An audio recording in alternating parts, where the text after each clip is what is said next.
UGC directs deemed universities to maintain NAAC and NIRF ratings and their finances. Delhi University notifies batch capacity for UG and PG courses, teachers oppose move.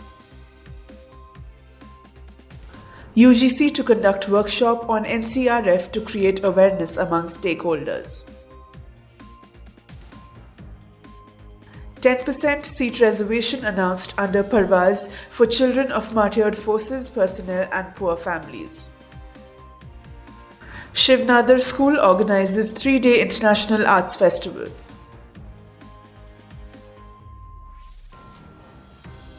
Odisha Chief Minister announces ₹100 crore annual award for education excellence. Tamil Nadu Chief Minister launches breakfast scheme for temple-run schools and colleges. Good afternoon and a warm welcome. You're watching Education News Network, where we get you the latest developments in education at the top of this hour. This is Nitya reporting from ENN, and the daily stories are: private universities aspiring to acquire the deemed to be status and retain it for consecutive years will have to follow new regulations by the UGC.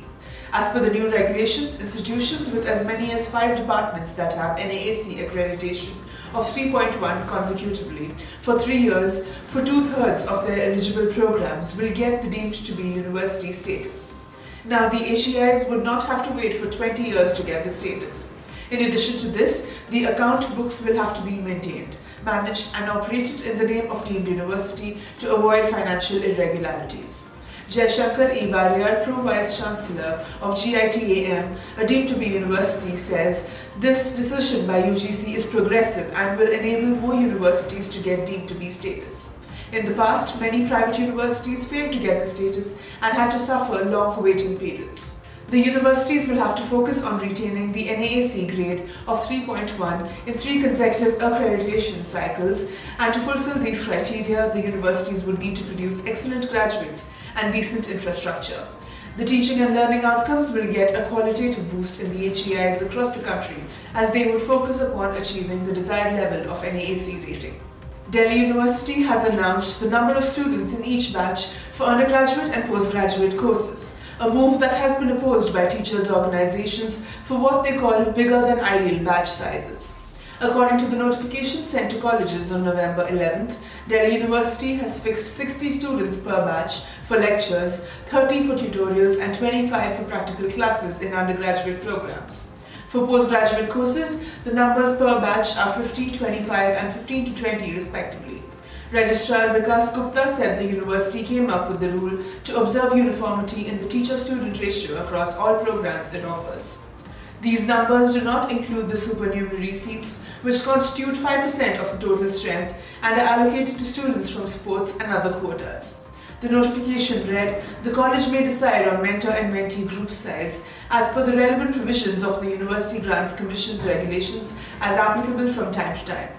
Terming the notification as completely ridiculous, the Democratic Teachers Front, that is DTF, said it defies the norms adopted by the Delhi University's Academic Council as part of the Learning Outcome-Based Curriculum Framework, that is LOCF. In a statement, DTF said the LOCF coursework adopted by the university in 2019 clearly describes 8 to 10 students as an ideal size of tutorial groups, so that the varying needs of diverse types of students could be met. The notification, which will redefine teaching learning environment, has been issued without any deliberation in statutory bodies. The University Grants Commission will conduct a workshop on Draft National Credit Framework, that is NCrF, to create awareness amongst the stakeholders. The workshop will aim to enrich knowledge of stakeholders on how the NCrF enables a learner to move between academic and vocational domains, exit and re-enter the programs by accumulating and transferring credits. A half-day workshop steered by the IITs will be conducted in 5 zones, namely North Zone IIT Delhi, West Zone IIT Bombay, Northeast Zone IIT Guwahati, East Central Zone IIT Bhubaneswar, and South Zone IIT Madras in the hybrid mode under the aegis of the Ministry of Education.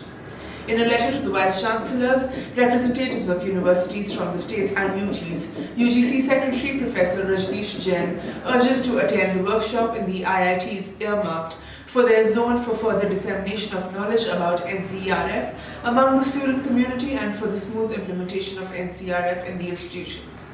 The Lieutenant Governor Manoj Sinha on Tuesday announced reservation of 10% seats under the Parvaz initiative for the children of armed forces personnel who attained martyrdom in the line of duty in Jammu and Kashmir and those from poor families.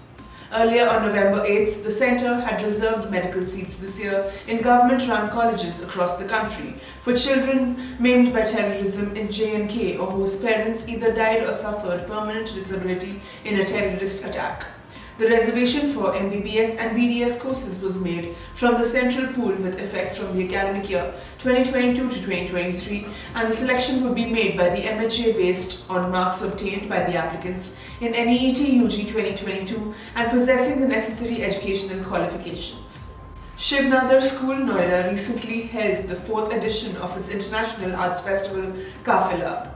The 3-day annual arts festival was centered on the theme Taking Pride in Love and witnessed participation from more than 18 schools across India. The school in a statement said the theme sought to recognize love as a human emotion that is both innate and natural and aimed to motivate young people to think beyond the limitations imposed by caste, race, gender and sexuality as well as other societal structures. 8 competitive events and 13 collaborative events were held during the 3 days of the festival.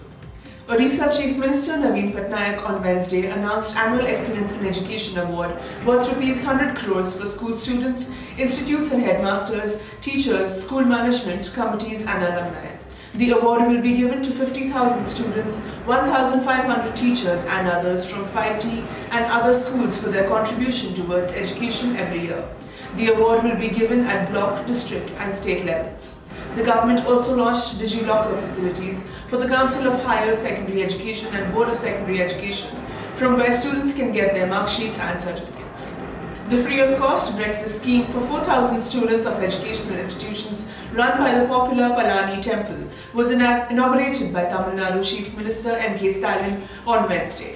Stalin inaugurated the scheme from here through video conferencing for the students of 2 schools and 4 colleges in Dindigul district run by the shrine, and the temple administration would bear the expenditure.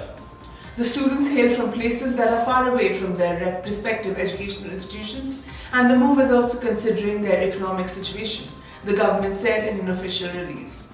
That's all for today. Thank you for watching Education News Network. For more such videos, do log on to our website, theENN.com, and don't forget to like, share, comment and subscribe. Signing off, this is Nitya.